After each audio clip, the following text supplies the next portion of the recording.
Is it far-fetched to think that we can go out and get a guy like Brandon Aiyuk, right? Listen to me. We have all the pieces that we need. The last piece we need is a great quarterback, right?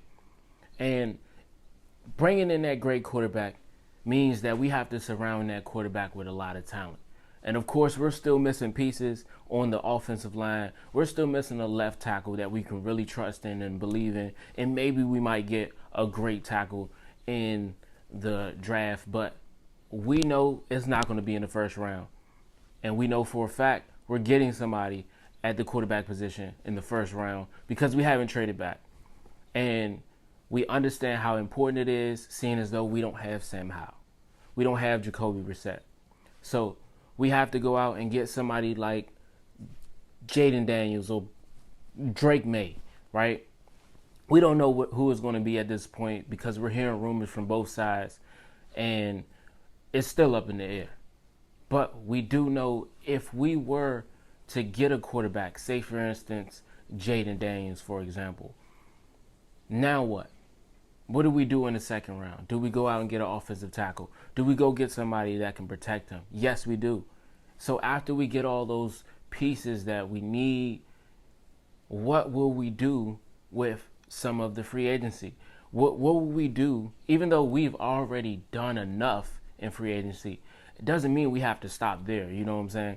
We still have some money to use, but could it be far-fetched to say that we want to go get Brandon Aiyuk? Right?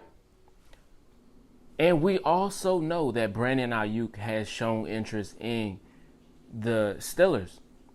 And if San Francisco 49ers weren't able to get a deal made for him, and the Steelers are not able to get a deal made for him, could we possibly be that person?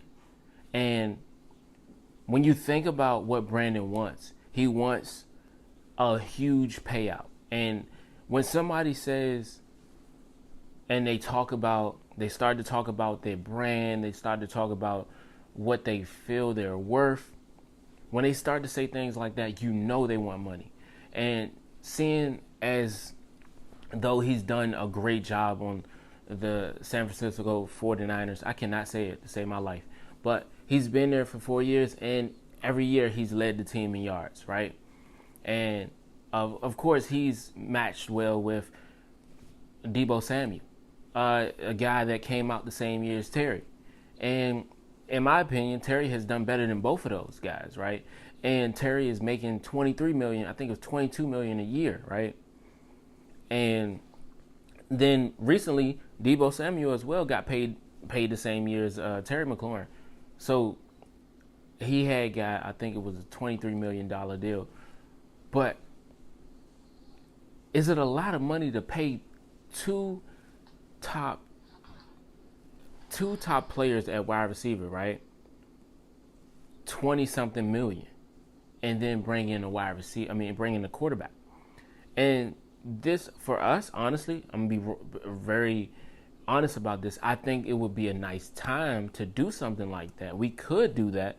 And the reason I say that is because we're not we don't have a quarterback that's making $40 million a year. So this is a perfect time, seeing as though we're getting a quarterback in the first round.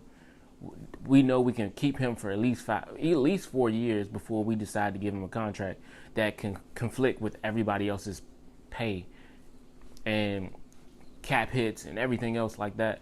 So this is a perfect time if we wanted to go out and do it. I believe we can do it. It is possible. I'm just not sure that Brandon wants to be here, seeing as though we already have a star wide receiver in Terry McLaurin and even Jahan Dotson, right? So I don't see that as very beneficial, seeing as though he is one of those guys that want the ball. So I've never seen three top wide receivers besides, what the Bengals have over there. Chase Young, I said Chase Young. What is that boy name? Chase. You got Tyler Boyd. I'm probably saying their names wrong, but you get what I'm saying. The Bengals have star wide receivers, right? But do you have people that want to be 1,000 yards receiving, and then, can you have two 1,000-yard receivers, and then maybe Jahan be a 500-yard receiver? You know what I'm saying? Like something like that. But it's all about personalities and the fact that guys are going to have to mesh, and guys are going to have to understand that they can't be the star player, even though they want to be, even though they're getting paid to be a star. Sometimes the quarterback can't get the ball to you throughout their entire year as often as they want to, especially a rookie. And seeing as though we have Marcus Mariota, who may be starting this season, and that's only because Adam Peters said he's not trying to rush whatever rookie we have coming in. So whether that be Drake May or Jaden Daniels,